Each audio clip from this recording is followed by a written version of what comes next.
in, and this is actually putting that tussle between the Congress and the TMC out there. And as India gets ready for 2024 general elections, Congress has taken a dig at the Trinamool Congress. Now, senior Congress leader Jairam Ramesh has said that they are not two-faced when it comes to dealing with the BJP. And in turn, he goes on to accuse Mamata Banerjee and calling her to for she coming for meetings, but ending up speaking in a language which suits the ruling BJP. This is the accusation that Congress is levelling against Mamata Banerjee and the Trinamool Congress, as he claims that there is no opposition unity possible without Congress as its fulcrum. Listen in. हम अपनी भूमिका हम अच्छी तरह से जानते हैं। कांग्रेस ही एकमात्र ऐसी पॉलिटिकल पार्टी है जो बीजेपी के साथ कहीं भी समझौता नहीं किया है।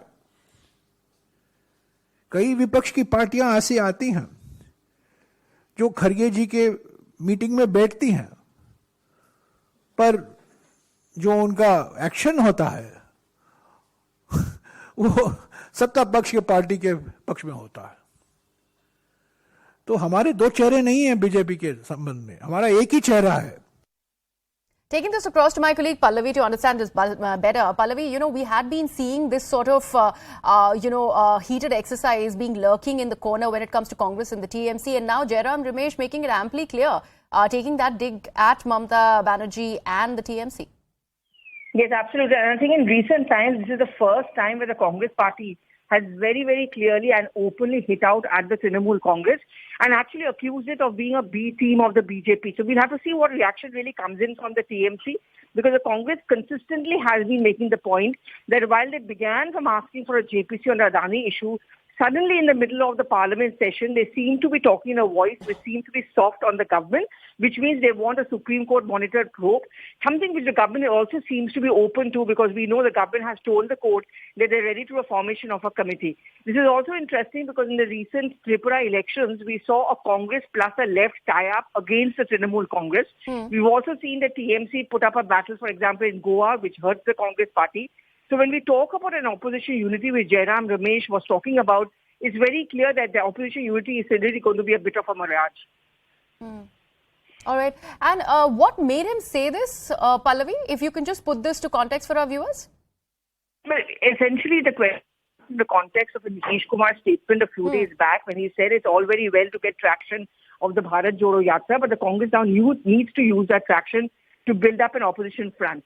Congress is making this point very clearly that without a strong Congress, there cannot ever be an opposition alliance against the BJP. However, there are some parties who claim to be in the opposition but are very clearly a Pallavi, part I'm of the really BJP. sorry. I'd have to interrupt you there. Manojit Mandal of the TMC is with us on the broadcast. Let's actually get him to respond to this entire controversy. Manojit, how do you take this statement by Jairam Ramesh?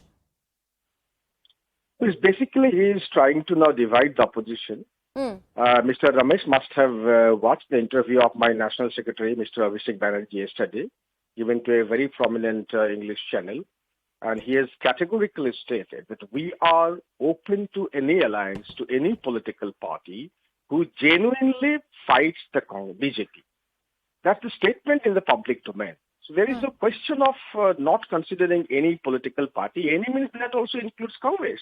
But now this kind of statement is coming from one of the main leaders of the Congress party. It suggests that they do not wish to consider any other political party as their allies. And there's the same level of arrogance, same level of brazenness which the Congress is continuing. With just 50-odd seats in the parliament, it suggests that they have not forgotten the kind of power that they have enjoyed in this country for the last 60 years or so. They have to come out of this delusion that the Congress is the fulcrum of the opposition unity at this point in time. There are very many players in the country, which are some of them are regional, some of them are emerging as national party, like in Trinamool Congress.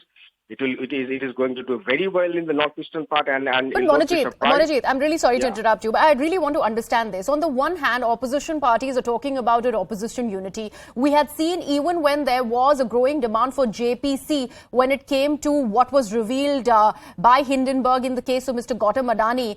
Even in that, the TMC and the Congress did not see eye to eye. So how is it that all the opposition parties are at all going to go ahead and secure opposition unity when these kind of statements are being made time and again? I'll tell you. You talk about JPC. Can you please tell me in this country how many JPCs have seen a logical conclusion? There have been JPC on 2G, there have been JPC on other issues. They've not even met at times.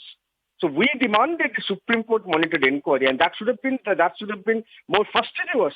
But that's beside the point. There can be disagreement inside a meeting between political parties because we do have different political ideologies and connotation. What kind of political ideology Congress has? Let me tell you. In Kerala, they are fighting with each other. In Bengal, they are united. In Tripura, they are united. So what is their stand? What is their ideology? The principal ideology of TMC is the secular democratic fabric of this country, which has been terribly undermined and destroyed by a political dispensation called BJP. If the Congress wants to fight BJP genuinely, first of all, there needs to come out of this, I repeat this, come out of this illusion that they are the principal fulcrum of any political opposition unity. Okay. You have to come out of this because there are plenty of other strong leaders and people, and if we have seen since how many months after 2019 election, the Congress did not even have a president. That's their problem. We're not saying this. So they need to get their act together as well before criticizing others. If you cannot continue with the opposition space in other states where BJP is encroaching upon, if any political party goes there, that's a problem. I mean, we have seen what they have done in Goa last time. We have seen what they have done in Manipur. They could not hold on to their own government. So TMC is going to a specific state where BJP is ruling and the opposition is not strong. We are not going to Rajasthan. We are not going to Madhya Pradesh. We are not going to Chhattisgarh. We are not going to Punjab because we know that in these states the Congress is strong or some of our other friends are strong. We are not going to UP. So we are going to certain states, and whether the Congress is weakened or the opposition is weakened, and BJP is ruling, and that's the strategy. And what is wrong in that? Okay, thank you so much for that, Manojit Mandal.